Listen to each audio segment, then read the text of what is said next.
ঢাকা কলেজের fourth year কেমিস্ট্রির সকল শিক্ষার্থীবৃন্দ তোমাদেরকে শুভেচ্ছা জানাচ্ছি। আমরা সিলেক্টেড টপিকস ইন ইনঅর্গানিক কেমিস্ট্রির নন অ্যাকুয়াস অধ্যায়টি নিয়ে আলোচনা করছিলাম। আমরা প্রথম ক্লাসে নন অ্যাকুয়াস সলভেন্টসের প্রকারভেদ নিয়ে আলোচনা করেছিলাম। আজকে আমরা সলভেন্টস এর প্রপার্টিজ এবং রিঅ্যাকশন ইন নন অ্যাকুয়াস সলভেন্টস নিয়ে আজকে আমরা আলোচনা করব। শিক্ষার্থীবৃন্দ, প্রপার্টিজ অফ সলভেন্টসের মধ্যে আছে melting points and boiling points of solvents, molar heat of fusion and vaporization, dipole moments of solvents, dielectric constants of the solvents, viscosity of the solvents, proton affinity of the solvents, এগুলো নিয়ে আমরা আলোচনা করব। প্রথমে আসি আমরা melting and boiling points of the solvents. Melting and boiling points of the solvent অর্থাৎ একটি সলভেন্টের গলনাঙ্ক এবং স্ফুটনাঙ্ক এর ডিফারেন্স যত বেশি হয় তার লিকুইড রেঞ্জ সেটি বেশি হবে। অর্থাৎ তরলের যে সীমা, যেমন মনে করো পানির ক্ষেত্রে যদি আমরা আলোচনা করি যে পানির তোমার স্ফুটনাঙ্ক 100 ডিগ্রি সেলসিয়াস, আর পানির হিমাঙ্ক বা আমরা যদি বরফের গলনাঙ্ক বলি সেটি হলো 0 ডিগ্রি সেলসিয়াস। তাহলে এই যে তরলের সীমা 0 ডিগ্রি থেকে 100 ডিগ্রি সেলসিয়াস পর্যন্ত, অর্থাৎ এটি নর্মাল টেম্পারেচারে তার কিন্তু তরলের সীমা বজায় থাকে এবং সেই ক্ষেত্রে এটি কত 0 ডিগ্রি সেলসিয়াস থেকে 100 ডিগ্রি সেলসিয়াস। আমরা কয়েকটি এরকম নন অ্যাকুয়াস সলভেন্টের আমরা যদি মেল্টিং পয়েন্ট এবং বয়লিং পয়েন্ট আমরা লিখি তাহলে বিষয়টি আরও স্পষ্ট হবে। দেখে নাও, যদি আমরা লিখি যে সলভেন্টস মেল্টিং পয়েন্ট বয়লিং পয়েন্ট, সলভেন্টস হলো নাম্বার 1 সালফিউরিক অ্যাসিড। সালফিউরিক অ্যাসিডের মেল্টিং পয়েন্ট হলো 10.4 ডিগ্রি। এটা আমরা ডিগ্রি সেলসিয়াস, এটাও ডিগ্রি সেলসিয়াসে লিখব, 10.4 ডিগ্রি সেলসিয়াস। আর তার বয়লিং পয়েন্ট হলো 300 degree Celsius. Number 2 water molecule বা ওয়াটার, এখানে দেখো পানির ক্ষেত্রে সেটি হলো আমরা যেটা জানি 0 ডিগ্রি সেলসিয়াস আর এটা 100 ডিগ্রি সেলসিয়াস। নাম্বার 3 যদি অ্যামোনিয়া দেখো, অ্যামোনিয়া এর তোমার বয়লিং পয়েন্ট হলো -77.7 ডিগ্রি সেলসিয়াস আর তার স্ফুটনাঙ্ক হলো -33.5 ডিগ্রি সেলসিয়াস। নাম্বার 4 এটা লিকুইড অ্যামোনিয়া যদি ধরো, সালফার ডাইঅক্সাইড তার বয়লিং পয়েন্ট -75.5 ডিগ্রি সেলসিয়াস আর এর বয়লিং পয়েন্ট হলো তোমার -10.1 ডিগ্রি সেলসিয়াস।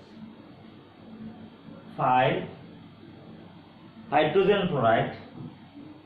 হাইড্রোজেন ফ্লোরাইড তার তোমার মেল্টিং পয়েন্ট 89.4 ডিগ্রি সেলসিয়াস আর তার বয়লিং পয়েন্ট হলো 19.5 ডিগ্রি সেলসিয়াস।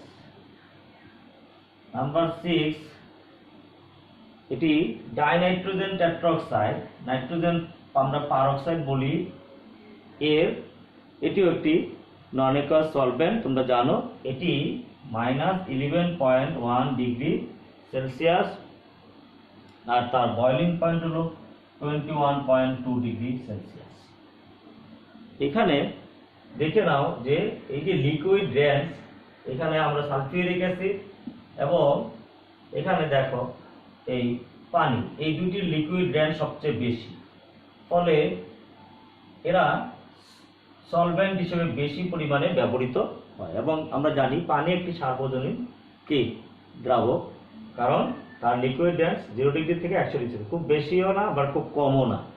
আর সালফিউরিক অ্যাসিডের ক্ষেত্রে দেখা যাচ্ছে যে এর লিকুইড ড্যান্সটা অনেক বেশি, যদিও এটি সলভেন্ট হিসেবে বেশি ব্যবহৃত হয়, কিন্তু বেশি ব্যবহৃত হওয়ার কথা, কিন্তু সেটি সার্বজনীন নয়। কারণ এক্ষেত্রে যে সালফিউরিক অ্যাসিড একটি অ্যাসিড, এটি ব্যবহার করার সময় সতর্কতা অবলম্বন করতে হয়, হ্যাঁ, এবং আর লিকুইড ড্যান্স অনেক বেশি। আর নিচের দিকের গুলো যদি নিম্ন তাপমাত্রায় আমরা কাজ করে থাকি, যদি নিম্ন তাপমাত্রায় আমরা কোনো বস্তুকে এদের মধ্যে দ্রবীভূত করতে চাই, তাহলে সেটি সম্ভব, এবং তাদের লিকুইড ড্যান্স কিন্তু অনেক কম। এটি খেয়াল রাখতে হবে। যেক্ষেত্রে লিকুইড ড্যান্স বলতে আমি যেটি বোঝাচ্ছি সেটি হলো মেল্টিং পয়েন্ট এবং বয়লিং পয়েন্টের কি ডিফারেন্স যদি বেশি হয়, সেটি হলো তোমার কি লিকুইড ড্যান্স বা তরলের সীমা। এখানে দেখো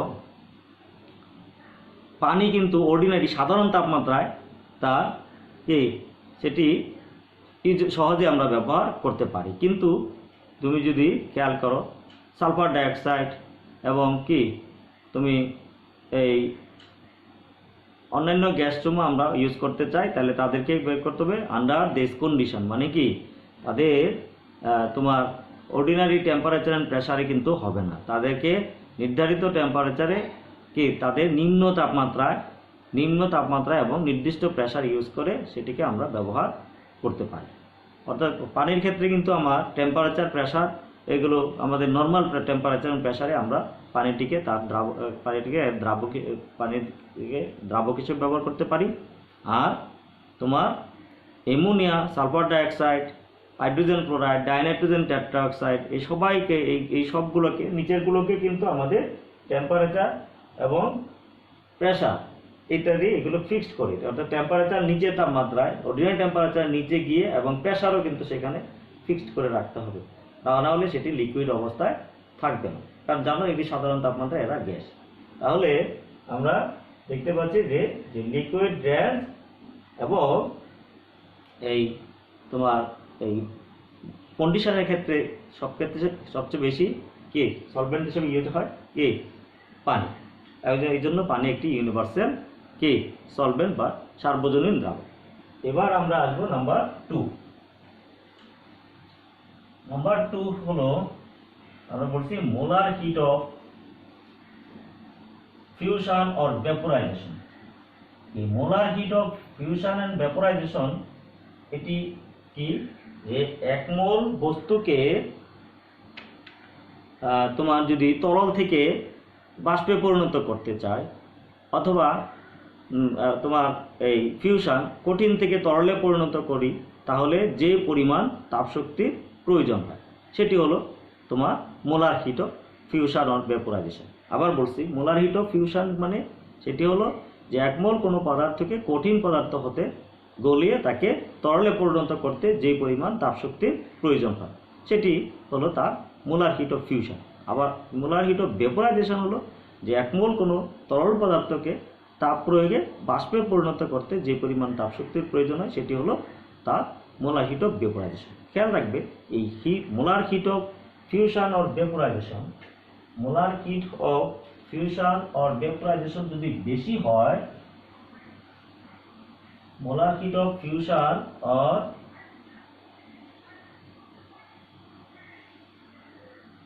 molar heat of fusion or vaporisation যদি তোমার কি হয়, যদি বেশি হয়, তাহলে সেক্ষেত্রে কি লাগবে, যে এটি indicates the nature of the strength of force which with which the molecules of the solvent held together in the solid or liquid state। যদি আমরা বেশি পরিমাণ তাপশক্তি লাগে, তাহলে এই মলিকুলগুলোর কি হবে, ইন্টারমলিকুলার যে ফোর্স, সেই ফোর্সটা বেশি হবে, হ্যাঁ, সেই ফোর্সটা কি হবে, বেশি হবে। এখন খেয়াল করো, যদি high heat of vaporization, a liquid indicates that the intermolecular force কি in it are strong, তাহলে এখানে ইন্টারমলিকুলার ফোর্স যদি বেশি হয় তাহলে কি হবে, সেটি তার মোলার হিট অফ ভেপোরাইজেশন বেশি হবে। তাহলে আমরা আসছি molar heat of fusion number 2, molar heat of fusion or কি vaporisation.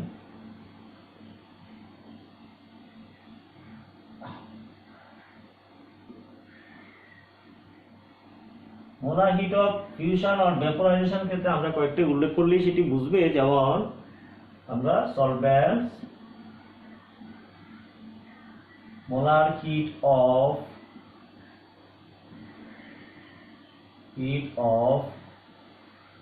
Fusion, molar heat of vaporisation, এটি কিলো জোল পার মোল, এটিও কিলো জোল পার মোল। এই আমরা এখন যদি দেখি যে ওয়াটার মলিকুলের ক্ষেত্রে মোলার হিট অফ ফিউশন, এটা দেখো 6.02 কিলো জোল পার মোল, আর মোলার হিট অফ ভেপোরাইজেশন হলো 40.65 কিলো জোল পার মোল। যদি আমরা লিকুইড অ্যামোনিয়া নেই, অ্যামোনিয়ার ক্ষেত্রে মোলার হিট অফ ফিউশন হলো তোমার 5.65 আর হলো 23.94। সালফার ডাইঅক্সাইড, এখানে দেখো sulphur dioxide molar heat of fusion হলো 7.4 আর ভেপোরাইজেশন হলো 24.93 কিলো জোল পার মোল। হাইড্রোজেন ক্লোরাইড সেটি হলো 4.58 কিলো জোল পার মোল, আর এটা হলো 30.28 কিলো জোল পার মোল। এই যে দেখো হায়ার দ্য ভ্যালু অফ, এটা খেয়াল করবে মলিকুলস অফ লিকুইড, যদি আমরা এটা যদি বেশি হয় তাদের এই associate force of the inter molecule যদি বেশি হয় তাহলে সেক্ষেত্রে তাদের মোলার হিট অফ ফিউশন কী হবে, বেশি হবে। হ্যাঁ, এবং মোলার হিট অফ ফিউশন যদি তোমার বেশি হয় তাহলে সেক্ষেত্রে আমরা বলতে পারি যে এই কম্পারেটিভলি এখানে দেখো যে heats of fusion for water and ammonia খুব কাছাকাছি, ভেরি নিয়ারলি দ্য সেম, মানে this indicates that the forces which hold molecules together in water and ammonia are of the same magnitude. অর্থাৎ ওয়াটার এবং অ্যামোনিয়ার মধ্যে তাদের অণুগুলোর মধ্যে যে ইন্টারমলিকুলার ফোর্সটা প্রায় কাছাকাছি, খুব সেম। হ্যাঁ, the hit of fusion of sulphur dioxide যদি আমরা বলি, দেখো সালফার ডাইঅক্সাইডের ক্ষেত্রে 7.4, এটা বেশি। আচ্ছা, এরবার আসবো আমরা ডাইপোল মোমেন্ট। এটি দেখো ডাইপোল মোমেন্টটা কি,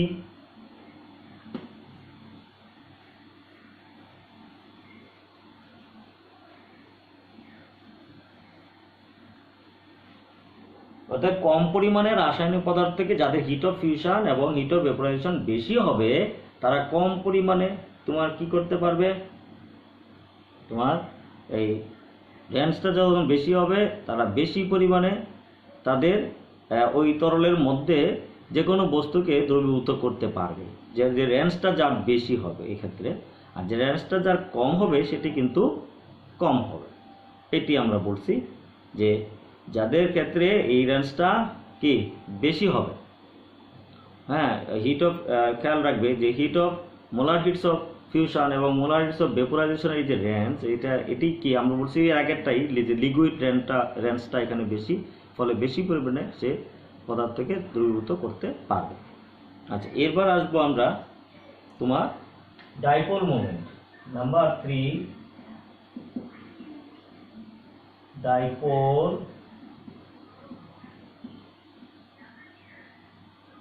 ডাইপোল মোমেন্ট, এই ডাইপোল মোমেন্টের মান যত বেশি হবে, খেয়াল রাখবে ডাইপোল মোমেন্ট এখানে পোলারিটি নির্দেশ করে। যার ডাইপোল মোমেন্ট বেশি সেই যৌগগুলো বেশি পরিমাণে পোলার হবে।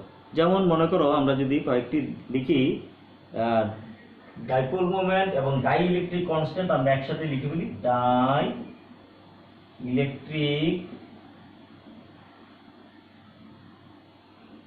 কনস্ট্যান্ট সলভেন্টস ডাইপোল মোমেন্ট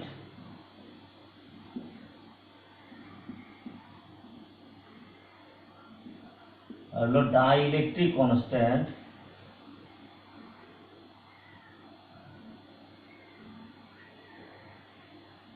যদি আমরা পানি ধরি, পানির ডাইপোল মোমেন্ট হলো 1.85, ঠিক আছে।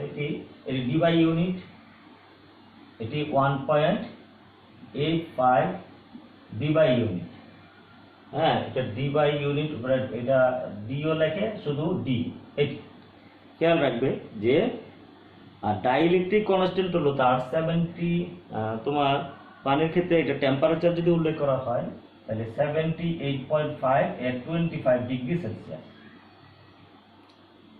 এটি 25 ডিগ্রি সেলসিয়াসে হলো কত তোমার 75 ডিগ্রি সেলসিয়াস। এখন দেখো যদি আমরা 25 ডিগ্রি সেলসিয়াস, এটি হলো 78.5, আর অ্যামোনিয়া হলো 1.47 ডি বাই, আর এটি হলো 22 এর কি -33.5 ডিগ্রি সেলসিয়াস অ্যামোনিয়া। যদি সালফার ডাইঅক্সাইড দেখো, সালফার ডাইঅক্সাইড 1.61 ডি বাই, এটা 17.4 এট -220 ডিগ্রি সেলসিয়াস। হাইড্রোজেন ফ্লোরাইড 1.90 83.6, এটি 0 ডিগ্রি সেলসিয়াস। এটি তাহলে আমরা এগুলো একটু দেখে নিই। তাহলে দেখো এখানে যে এই যে ডাইপোল মোমেন্ট সবচেয়ে বেশি কার পানির ক্ষেত্রে, হ্যাঁ এটি 25 ডিগ্রি নর্মাল টেম্পারেচারে, আর অ্যামোনিয়ার ক্ষেত্রে 1.47, আর সালফার ডাইঅক্সাইড এগুলো নিচের তাপমাত্রায়। হাইড্রোজেন ফ্লোরাইড হলো তার একটু বেশি আছে কি তোমার 0 ডিগ্রি সেলসিয়াসে। তাহলে এই যে ডাইপোল মোমেন্ট যদি বেশি হয়, এটি ফোর্স অফ, এখানে খেয়াল রাখবে যে the Coulombic force between a cation and anion is given by the expression এখানে কি q1 q2 কি ডিভাইডেড বাই r স্কয়ার। তাহলে এখানে দেখবে যে তোমার এই ডাইপোল মোমেন্ট যাদের ক্ষেত্রে বেশি হবে সেগুলো কি তোমার পোলার দ্রাবককে সহজেই তারা দ্রবীভূত করতে পারবে, হ্যাঁ। আর নন পোলার দ্রাবক সেক্ষেত্রে এগুলো কম দ্রবীভূত হবে, অর্থাৎ যত পোলার দ্রাবক আসবে সেগুলো এরা খুব বেশি পরিমাণে দ্রবীভূত করতে পারবে। যেমন কার্বন টেট্রাক্লোরাইড একটি অপোলার দ্রাবক, কারণ এর ডাইপোল মোমেন্ট 0, হ্যাঁ। এটি শুধু অপোলার দ্রাবককে সে দ্রবীভূত করতে পারবে। আর ডাইইলেকট্রিক কনস্ট্যান্ট হলো, খেয়াল রাখো ডাইইলেকট্রিক কনস্ট্যান্ট এটি হলো আমরা কুলম্বিক ফোর্স যেটি জানি সেটি হলো q1 q2 divide by r square. সেখানে এই কুলম্বিক ফোর্সটা এটা ডাইইলেকট্রিক কনস্ট্যান্টকে এর সাথে, এটি যদি ডাইইলেকট্রিক কনস্ট্যান্ট ধরো এর ব্যস্তানুপাতিক, তাহলে এই যে force of attraction between dielectric constant এটা দেখো ইনভার্সলি প্রপোর্শনাল। তাহলে ইনভার্সলি প্রপোর্শনাল মানে কি, যার ডাইইলেকট্রিক কনস্ট্যান্ট কম তার ফোর্স বেশি, যার ডাইইলেকট্রিক কনস্ট্যান্টের মান বেশি তার ফোর্স কিন্তু কি কম। ফোর্স কম হওয়ার মানে কি, সেটি হলো যে তার যে আয়নগুলো ডিসোসিয়েট হতে পারবে খুব বেশি পরিমাণে। এই যে ডিসোসিয়েশন যে এটির যদি ডাইইলেকট্রিক কনস্ট্যান্টের মান বেশি হয় তাহলে তার ফোর্স অফ ডিসোসিয়েশন কিন্তু এই তাদের কি ফোর্সটা কম হবে, অর্থাৎ এগুলো কি ডিসোসিয়েশন বেশি হতে পারে, অর্থাৎ আয়নগুলো কি সেগুলো পোলার দ্রাবকগুলোকে সহজেই তারা কি করতে পারবে, দ্রবীভূত করতে পারবে, যে কোনো আয়নিক যৌগকে। হ্যাঁ, এগুলো যাদের তোমার ডাইইলেকট্রিক ধ্রুবক যত বেশি হবে তার দ্রাবকায়ন শক্তি তত বেশি হবে, অর্থাৎ সেটি তাড়াতাড়ি তাকে ডিজলভ করতে পারবে। হ্যাঁ, তাছাড়া যে কোনো আয়নিক দ্রাবক পোলার দ্রাবকে দ্রবীভূত হবে কিনা তা নির্ভর করে কিন্তু এই এই সলভেশন এনার্জির উপর ভিত্তি করে। এরপরে আমরা যেটা দেখব সেটি হলো যে তোমার এই ভিসকোসিটি। খেয়াল করো, ভিসকোসিটিটা কি? ভিসকোসিটি হলো একটি তরল পদার্থ অপর একটি তরল পদার্থের মধ্য দিয়ে প্রবাহিত হতে যে পরিমাণ বাধার সম্মুখীন হয় সেটি হলো তার ভিসকোসিটি। এখানে ভিসকোসিটি দেখো, ভিসকোসিটি বাংলায় আমরা বলি সান্দ্রতা, এটিকে বলি সান্দ্রতা। একটি তরল পদার্থের উপর অপর একটি তরল পদার্থ প্রবাহিত হওয়ার সময় সে যে তার যে প্রতিটি স্তরের সাথে যে বাধার সম্মুখীন হয় সেই বাধাটিকে বলা হয় কি সান্দ্রতা। এই যে সান্দ্রতা, খেয়াল রাখবে যে ভিসকোসিটি যদি তোমার কি হয়, বেশি হয়, হাই ভিসকোসিটি হয়, দ্যাট মিন্স সেখানে প্রিসিপিটেশন, ক্রিস্টালাইজেশন, ফিল্ট্রেশন এগুলো হবে না, এগুলো সেখানে কম হবে। আর যদি ভিসকোসিটি যদি কম হয় তাহলে এখানে কি করবে, তোমার এই প্রিসিপিটেশন, ক্রিস্টালাইজেশন, ফিল্ট্রেশন এগুলো হতে পারবে। অর্থাৎ viscosity, high viscosity reduce the usefulness of a solvent. অর্থাৎ বেশি সান্দ্রতা গুণাঙ্ক সম্পন্ন যদি কোনো তরল পদার্থ থাকে সেই তরল পদার্থের মধ্যে কি তার তরল পদার্থের দ্রাবকায়ন শক্তি কম হবে। এটি হলো তোমার এই আমাদের এই সলভেন্টের বৈশিষ্ট্য, মানে প্রপার্টিস অফ দ্য সলভেন্ট। আরেকটি ছিল, সেটি হলো তোমার প্রোটনিক অ্যাফিনিটি। প্রোটনিক অ্যাফিনিটি যদি কোনো সলভেন্টের বেশি হয় তাহলে সেটিও কিন্তু সেখানে তার দ্রাবকায়ন শক্তি অনেক ক্ষেত্রে বেশি হয়। যেমন মনে করো আমরা যদি দেখাই যে এই ইথানোয়িক অ্যাসিড, হ্যাঁ খেয়াল করো, এই ইথানোয়িক অ্যাসিড আমরা যদি দেখি যে ইথানোয়িক অ্যাসিড পানির মধ্যে সে খুব কম পরিমাণে আয়নিত হয়, CH3 আর হলো H+ আয়ন, যেটা হবে এটা হাইড্রোনিয়াম আয়ন। এটি খুব এর ডিসোসিয়েশন রেট অনেক কম। কারণ কি, তার এই যে হাইড্রোজেনের যে প্রোটন অ্যাফিনিটি, খেয়াল করো, হাইড্রোজেনের এই পানির প্রোটন অ্যাফিনিটি ওই ইথানোয়িক অ্যাসিডের এখানে যদি অ্যামোনিয়ার তুলনায় আমরা ধরি, অ্যামোনিয়ার তুলনায় পানির প্রোটন অ্যাফিনিটি কম। পানির প্রোটন অ্যাফিনিটি কম থাকার কারণে খেয়াল করো এইখানে কিন্তু এটা উইক অ্যাসিড কে ওয়াটার সলভেন্টের মধ্যে ইথানোয়িক অ্যাসিড একটি দুর্বল অ্যাসিড। কিন্তু যদি অ্যামোনিয়াতে দেখো, অ্যামোনিয়ার প্রোটন অ্যাফিনিটি বেশি, লিকুইড অ্যামোনিয়ার প্রোটন অ্যাফিনিটি বেশি হওয়ার কারণে সে খুব বেশি পরিমাণে প্রোটনকে টানতে পারে, ফলে এখানে কিন্তু এটি একটি স্ট্রং অ্যাসিড, অর্থাৎ এখানে এটি স্ট্রং অ্যাসিড। তাহলে আমরা দেখলাম যে প্রোটন অ্যাফিনিটি একটা সলভেন্টের নির্ভর করে। এখানে দেখো সেটি কিন্তু এখানে প্রোটন অ্যাফিনিটি বেশি, এটি বলছি প্রোটন অ্যাফিনিটি অফ সলভেন্ট। তাহলে প্রোটন অ্যাফিনিটি অফ সলভেন্ট যার বেশি হবে সে কিন্তু তার দ্রাবকায়ন শক্তিও বেশি। এক্ষেত্রে দেখো এই ইথানোয়িক অ্যাসিড একটি স্ট্রং অ্যাসিড, কারণ সে ইজিলি কি করতে পারে, ইজিলি তখন প্রোটনটা ডোনেট করতে পারে, কারণ কি অ্যামোনিয়া কে মলিকুল সেই প্রোটনটাকে ইজিলি টানতে পারে। আচ্ছা, এরপর আমরা আসবো reactions in non-aqueous solvents, অর্থাৎ reactions occurs in non-aqueous solvents, অথবা types of reactions in non-aqueous solvents। non-aqueous solvents এর মধ্যে কি কি ধরনের রিঅ্যাকশন হতে পারে আমরা একটু সামারাইজ করে নিই, তারপরে আমরা এগুলো এক্সপ্লেনেশন করব। এখানে দেখো এক্সপ্লেন করব, পরে একটু দেখে নেই। প্রথমে হলো যে অ্যাসিড বেস রিঅ্যাকশন। হ্যাঁ, এটি হলো আমরা লিখি এখানে reaction types of reactions in non aqueous solvents। এটি আমরা দেখি নাম্বার 1 হলো acid base reaction. Acid base reaction এটি নন অ্যাকুয়াস সলভেন্টসের মধ্যে হয়।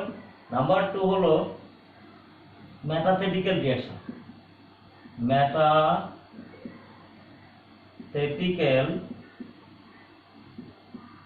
রিঅ্যাকশন যাকে আমরা বলি or precipitation reaction. Precipitation reaction. Number 3 হলো salt formation reaction. Salt formation reaction. Number 4 solvation reaction.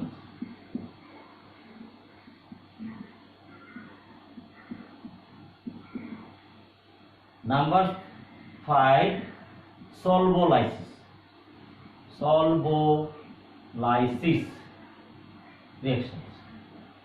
এই 5 টাইপস অফ রিঅ্যাকশন সব নন অ্যাকুয়াস সলভেন্টসের মধ্যেই হয়ে থাকে। তো acid base reaction, metathetical or precipitation reaction, salt formation reaction, solvation reaction and solvolysis reaction সব প্রায় maximum তোমার এই নন অ্যাকুয়াস সলভেন্টসের মধ্যে এই 5 টাইপস অফ রিঅ্যাকশন হয়ে থাকে। আমরা এগুলো একটু এক্সপ্লেন করব। এখন দেখে নাও যে এই যে অ্যাসিড বেস রিঅ্যাকশন যেটি আমরা বলি সেটি হলো, যেমন আমরা যদি পানির ক্ষেত্রে ধরে নেই যে পানির মধ্যে অ্যাসিড বেস রিঅ্যাকশন ইজিলি হতে পারে কেন? এখানে দেখো, যদি sodium hydroxide in aqueous medium or hydrochloric acid in aqueous medium, তাহলে কি হলো? একটা সল্ট হয়। এটি দেখো সোডিয়াম ক্লোরাইড আর হলো ওয়াটার মলিকিউল পড়েছে। এই যে এটি aqueous আর এটা পানি তৈরি হবে। এখন এইখানে যে বিষয়টা ঘটে, এই যে এই পানির মধ্যে যেটি ঘটে সেটি হলো তোমার এই পানি কিন্তু এখানে আয়োনাইজড হয়। এখানে এই যে সোডিয়াম হাইড্রোক্সাইড হাইড্রোক্লোরিক অ্যাসিড পানি এখানে আয়োনাইজড হয়। এখানে দেখো এই মূলত হলো এই অ্যাসিড বেস রিঅ্যাকশনের মধ্যে যেটি আমরা আসি সেটি হলো এটি সলভেন্ট সিস্টেম। তোমার এখানে দেখো acid base theory of solvent system. Acid base theory of solvent system অনুসারে এটি আমরা এক্সপ্লেন করব। সে অ্যাসিড বেস এখানে থিওরি অফ সলভেন্ট সিস্টেমেটিক সেটি কি? যদি কোনো একটি সলিউশন মানে সলিউটকে, কোনো একটি বস্তুকে কোনো সলভেন্টের মধ্যে, দ্রাবকের মধ্যে দ্রবীভূত করার পরে যদি সেখানে ধনাত্মক আয়নের কনসেন্ট্রেশন বেড়ে যায়, তাহলে ওই বস্তুটি ওই সলভেন্টের মধ্যে অ্যাসিড হিসেবে কাজ করবে। আবার বলছি, যদি কোনো বস্তুকে দ্রাবকে দ্রবীভূত করার পরে যদি তার কি হয়, ক্যাটায়নের কনসেন্ট্রেশন যদি বেড়ে যায়, তাহলে সেটি কি হবে? সেটি ওই বস্তুটি ওই দ্রবণে বা ওই দ্রাবকে অ্যাসিড হিসেবে কাজ করবে। আবার যদি কোনো বস্তুকে দ্রবীভূত করার পরে যদি সেটি তোমার কি হয়, যদি অ্যানায়নের কনসেন্ট্রেশনকে বাড়িয়ে দেয়, যদি অ্যানায়নের কনসেন্ট্রেশনকে বাড়িয়ে দেয়, তাহলে বুঝতে হবে যে ওই বস্তুটি ওই দ্রাবকে বেস হিসাবে কাজ করে। আবার বলছি, যদি অর্থাৎ সেটি বেস হিসাবে কাজ করবে, ইট অ্যাক্ট অ্যাজ বেস। যদি কোনো বস্তুকে কোনো দ্রাবকে দ্রবীভূত করার পরে সেটি তোমার কিসের, তার যদি ক্যাটায়নের কনসেন্ট্রেশন বেড়ে যায়, তাহলে বুঝতে হবে যে ওই বস্তুটি ওই দ্রাবকে অ্যাসিড হিসেবে কাজ করে। আবার যদি কোনো বস্তুকে দ্রাবকে দ্রবীভূত করার পরে অ্যানায়নের কনসেন্ট্রেশন বেড়ে যায়, তাহলে বস্তুটি বেস হিসাবে কাজ করবে। এখানে দেখো, যদি লিকুইড অ্যামোনিয়াতে আমরা একটু আগে আমরা করেছি যে লিকুইড অ্যামোনিয়ার মধ্যে এটি একটি সলভেন্ট, যদি অ্যামোনিয়াম আয়ন, সেখানে লিকুইড অ্যামোনিয়ার মধ্যে ammonium ion act age acid and amide ion act age bases. তাহলে নিউট্রালাইজেশন রিঅ্যাকশনটা কি হবে? সেখানে আমরা বলছি যদি লিকুইড অ্যামোনিয়া নাও, লিকুইড অ্যামোনিয়া, তাহলে এই অ্যামোনিয়া কিন্তু আয়নাইজ হয়। দেখো এখানে NH4+ আর কি NH2- এটি অ্যামাইড আর এটি অ্যামোনিয়াম আয়ন। কিন্তু যদি পানি নাও, এই যে পানির মধ্যে এটি দেখো হাইড্রোজেন আয়ন আর কি হাইড্রোক্সিল আয়নে পরিণত হয়। আচ্ছা, এই যে ঠিক একইভাবে যদি আমরা অ্যামোনিয়াম ক্লোরাইডকে আমরা যদি অ্যামোনিয়া দ্রবণে দ্রবীভূত করি, তাহলে কি হবে? অ্যামোনিয়াম আয়নের কনসেন্ট্রেশন বেড়ে যাবে। হ্যাঁ, তাহলে এখানে দেখো অ্যামোনিয়াম ক্লোরাইড যদি অ্যামোনিয়াম আয়নের কনসেন্ট্রেশন বেড়ে যায়, তাহলে সেক্ষেত্রে কি হবে? অ্যামোনিয়াম ক্লোরাইড একটি অ্যাসিড হিসেবে কাজ করবে, সেটি হবে অ্যাসিড। আবার যদি অ্যামোনিয়া দ্রবণে আমরা যদি যে কোনো অ্যামাইড ব্যবহার করি, এটি আমরা এভাবে যদি লিখি, আচ্ছা এইখানে খেয়াল করো, অ্যামোনিয়াম ক্লোরাইডকে যদি এখানে দাও, তাহলে দেখো অ্যামোনিয়াম ক্লোরাইড আয়নিত হয়ে কি হলো?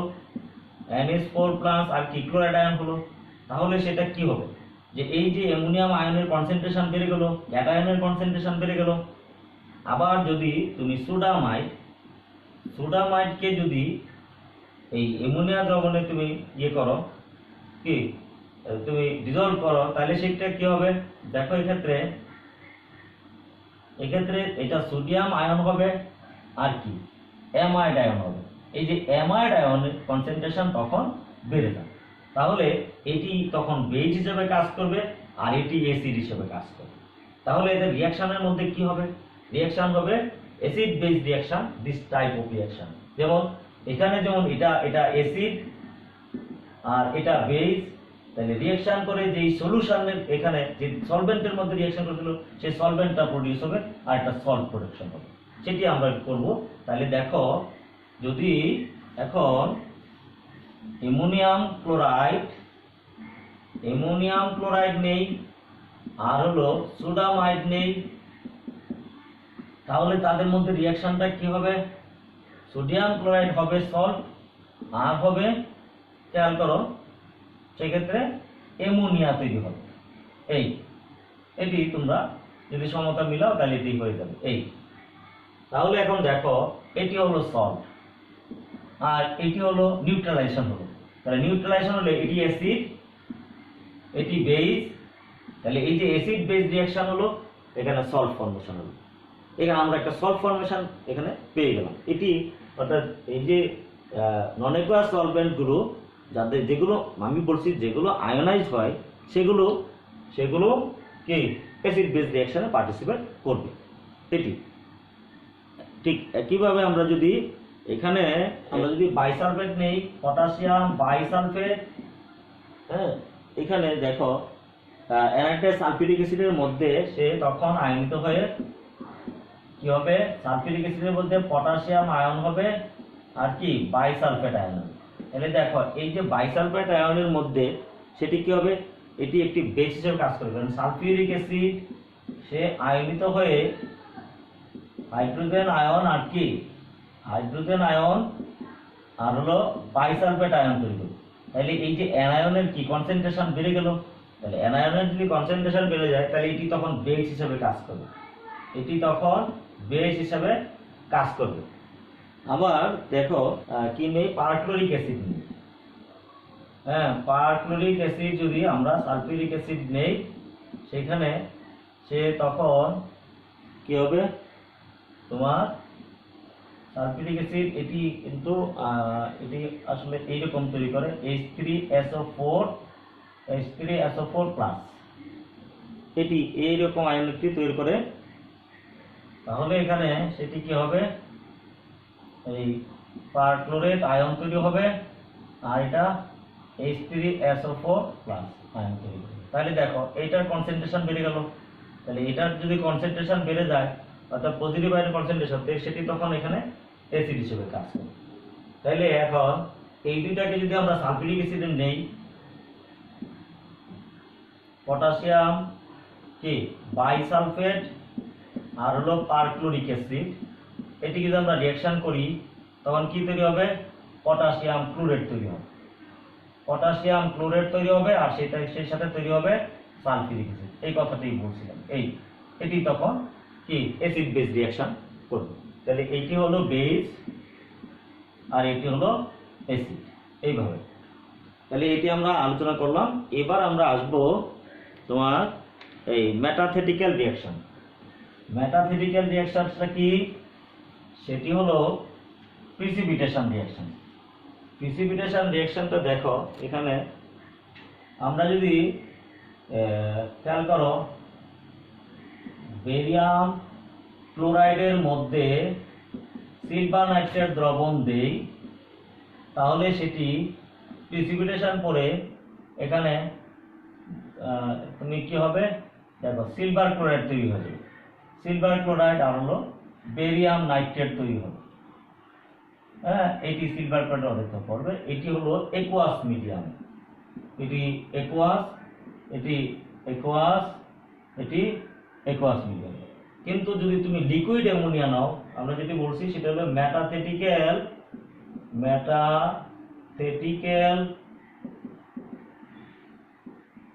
reactions or precipitation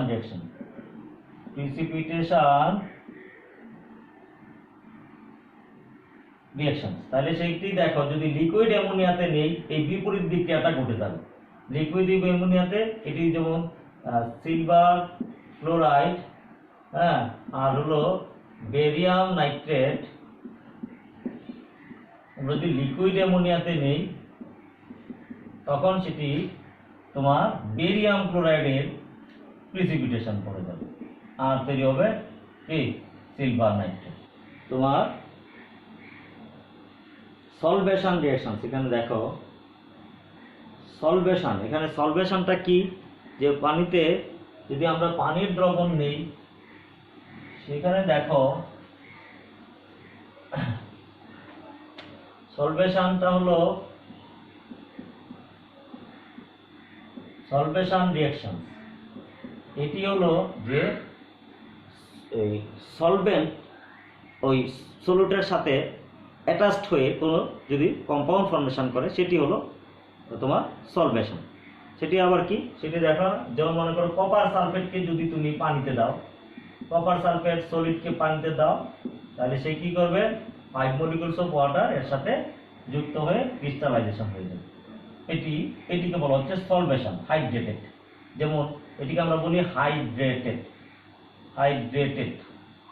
হ্যাঁ, হাইড্রেটেড কপার সালফেট। তাহলে এটি হলো পানির মধ্যে সলভেশন। যদি এখানে আমরা যদি এরকম কপার ক্লোরাইড নেই বা তোমার কি নেই, কপার সালফেট অ্যামোনিয়াতে নেই, হ্যাঁ, কপার সালফেট আমরা যদি অ্যামোনিয়া দ্রবণে যোগ করি লিকুইড অ্যামোনিয়াতে, তাহলে সেখানে খেয়াল রাখবে এই কপার সালফেটের সাথে 4 মলিকুলস অফ অ্যামোনিয়া কে যুক্ত হয়ে যাবে।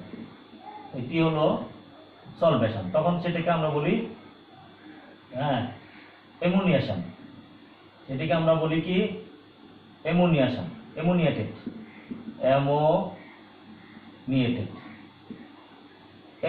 হয়ে গেল। আবার যদি তুমি তোমার কি দাও, সালফিউরিক অ্যাসিড দাও, সালফিউরিক অ্যাসিড যেমন বেরিয়াম সালফেট সালফিউরিক অ্যাসিডের মধ্যে সলভেটেড হয়ে যায়। যেমন barium sulphate 3 molecules of sulphuric acid তার সাথে সলভেটেড হয়ে গেল, তাহলে এটা কি হয়? সালফেটেড হয়ে গেল। তাহলে সলভেট অফ সালফিউরিক অ্যাসিড, সলভেট অফ কি লিকুইড অ্যামোনিয়া, আর এটা কি সলভেট অফ ওয়াটার মলিকুল। এটি হলো সলভেশন রিঅ্যাকশনস। হ্যাঁ, এখন এরপরে আমাদের আছে কি সলভোলাইসিস আর হাইড্রোলাইসিস, সেম থিং। এখানে দেখো সলভোলাইসিস রিঅ্যাকশন যেটা হলো যে আমরা যদি পানি তোমার আয়নিত হয়ে কি হয়, হাইড্রোজেন আয়ন হয় আর হাইড্রোক্সিন। পানি যদি কোনো বস্তুর সাথে বিক্রিয়া করে সেটি সলভেটেড হয়ে যায়। যেমন দেখো সলভোলাইসিস হয়, যেমন আমরা যদি যে কোনো এস্টারই দিই, এস্টার বা জৈব যৌগ যদি দিই, বা অ্যালুমিনিয়াম ক্লোরাইড দিলাম, অ্যালুমিনিয়াম ক্লোরাইডের মধ্যে যদি পানি যোগ করো তাহলে সেটি কিন্তু হাইড্রোলাইসিস হয়ে যায়, পানিটা ভেঙে যায়। অর্থাৎ সলভোলাইসিস মানে সলভেন্টটা ব্রেকস হয়ে দুটো কম্পাউন্ড তৈরি করে, সেটি হলো এটা সলভোলাইসিস। হ্যাঁ, যেমন এটা কি হলো, অ্যালুমিনিয়াম হাইড্রোক্সাইড হয়ে গেল, আর কি আর হলো হাইড্রোক্লোরিক অ্যাসিড। এটি হলো, এটাকে আমরা বলছি হাইড্রোলাইসিস। হাইড্রোলাইসিস অর্থাৎ এখানে সলভেন্টটা ভেঙে গেল। ঠিক একইভাবে যদি সলভেন্টটা ভেঙে যায় তখন সেক্ষেত্রে সেই রিয়াকশনগুলোকে কি বলবো আমরা, সলভোলাইসিস। যেমন মনে করো আমরা যদি সালফিউরাইল ক্লোরাইড যদি আমরা ধরি, এটি খেয়াল করো যে এখানে যদি যাদের অটো আয়নাইজড হয় সেগুলাই কিন্তু তোমার সলভেটেড, এখানে সলভোলাইসিস হয়ে থাকে তাদের। যেমন আমরা দেখব স্টেনিক ক্লোরাইড দেই, স্টেনিক ক্লোরাইড এটি দিব আমরা লিকুইড অ্যামোনিয়ার মধ্যে। তাহলে দেখো এই লিকুইড অ্যামোনিয়া তোমার সলভেটেড হলে আমরা যে কোনো এখানে দেখো অ্যামোনিয়া সলভেটেড হলে সেটি কি হয়, তোমার অ্যামোনিয়াম আয়নে পরিণত হয় আর কি অ্যামাইড আয়নে পরিণত হয়। ঠিক এইরকম আমরা যদি এখানে লিকুইড অ্যামোনিয়ার মধ্যে যদি আমরা অ্যামোনিয়া এই মানে এখানে স্টেনিক ক্লোরাইডকে লিকুইড অ্যামোনিয়ার মধ্যে যোগ করি তাহলে সেটি কি হয় দেখো, সেটি গিয়ে তোমার এখানে কি হবে, এই যে দেখো এখানে এই যে অ্যামাইড, এটি কি, যেমন মনে করো এটি ছিল অ্যানায়ন আর এটি ক্যাটায়ন। তাহলে এই যে এখানে মেটাল পার্টের সাথে গিয়ে এই অ্যামোনিয়ার থেকে যেটা ডিসোসিয়েট হয়ে যার যে নেগেটিভ আয়নটা হবে তার সাথে যুক্ত হবে। তাহলে সেটি কি হবে দেখো, সেটি হবে কি, এই যে এখানে স্টেনিক অ্যামাইড, এই যে স্টেনিক অ্যামাইড হলো, আর তৈরি হবে কি দেখো, সেটি হলো অ্যামোনিয়াম ক্লোরাইড, এইটি তৈরি হবে। তার মানে কি, এটি সলভোলাইসিস হয়ে গেল। অর্থাৎ এখানে তোমার এই যে অ্যামোনিয়াটি কি হলো, অ্যামোনিয়াটি এখানে যেমন পানি তোমার আয়নিত হয়ে কি হলো, হাইড্রোজেন আয়ন হলো আর কি হাইড্রোক্সিল আয়ন হলো। খেয়াল করো হাইড্রোক্সিল আয়নটা যুক্ত হলো মেটাল ক্যাটায়নের সাথে, আর হাইড্রোজেন আয়নটা গিয়ে যুক্ত হলো এই যে এই সল্টের, হ্যাঁ মানে সল্টের নেগেটিভ আয়নের সাথে। তাহলে এখানে যে দেখো এইটা গিয়ে যুক্ত হবে কোর সাথে, কার সাথে, এই স্টেনিকের সাথে, আর এটা গিয়ে ক্লোরিনের সাথে যুক্ত হয়ে এটা তৈরি হবে। তার মানে কি এটি একটি সলভোলাইসিস রিঅ্যাকশন। এই ছিল তোমার এই 5 টাইপস অফ রিঅ্যাকশন। একটি রিঅ্যাকশন আমরা রেখেছি সেটা হলো সল্ট ফর্মেশন। সল্ট ফর্মেশনটা আমরা একটু দেখে নেই। কারণ reaction between acidic and basic substance to form salt, this reaction is called salt formation. তো এখানে দেখো যে সোডিয়াম ইউরাইডকে যদি সোডিয়াম ইউরাইড মানে কি, এটা দেখো সোডিয়াম ইউরাইড NaCO NH2, এটি হলো সোডিয়াম ইউরাইড। এটি পানির মধ্যে আয়নাইজড অবস্থায় থাকবে। হ্যাঁ, এটি কি হবে, সোডিয়াম আয়ন হবে, আর তোমার হাইড্রোক্সাইড আয়ন হবে, আর ইউরিয়াতে পরিণত হবে NH2 তো ইউ। এটা দেখো এটি পানির মধ্যে, যদি আমরা এখানে খেয়াল করো সোডিয়াম হাইড্রোক্সাইড একটি বেস, হ্যাঁ এটি দেখো এই বেস, এটা যদি অ্যাসিড, এখানে খেয়াল করো তাহলে তাদের এখানে একটা কি সল্ট প্রোডাকশন হওয়ার কথা। এখানে দেখো বেস আর অ্যাসিড রিঅ্যাকশন করে একটা সল্ট প্রোডাকশন হবে, কিন্তু এই সল্ট প্রোডাকশনটা এই ওয়াটারে না হলেও অন্য কোনো তোমার নন অ্যাকোয়াস সলভেন্টে হতে পারে, যেমন লিকুইড অ্যামোনিয়াতে সেটি হতে পারে। লিকুইড অ্যামোনিয়ার মধ্যে সেটি কী হবে, রিয়াকশান যেগুলো আমরা যদি সোডামাইড নিই, হ্যাঁ সোডামাইড নিলে সেক্ষেত্রে কী হবে, লিকুইড অ্যামোনিয়ার মধ্যে সেটা দেখো যদি এখানে আমরা যদি সোডামাইড নিই তাহলে কি হবে, এই H2NCO এটা কি তোমার NH2 প্লাস কি এটা সোডামাইড NaNH2 এটি। হ্যাঁ তাহলে এখানে দেখো যে এটি তৈরি হলো সোডিয়াম আয়ন, এখানে দেখো NaCONH2, হ্যাঁ এটি সল্ট আর কি ওয়াটার, যেটি ওয়াটারের মতো যেটি সলভেন্ট, তার মানে অ্যামোনিয়া তৈরি হবে। এইটা মানে এইটিকে যদি তুমি এই বেজের সাথে, এটি বেজ আর এটা কি অ্যাসিড, তাহলে অ্যাসিড বেজ রিঅ্যাকশন করলে সল্ট অ্যান্ড ওয়াটার প্রোডাকশন হবে। তাহলে এটি যদি লিকুইড অ্যামোনিয়াতে নাও, তাহলে লিকুইড অ্যামোনিয়াতে নিলে এই যে এটি দেখো যে এটা অ্যাসিড আর এটা বেজ, তাহলে অ্যাসিড বেজ রিঅ্যাকশন করলে কি হবে, একটা সল্ট কি আর কি তোমার সলভেন্ট। এটি যেমন এটি আমরা দেখেছিলাম, এটি হলো সল্ট আর এটা কি সলভেন্ট।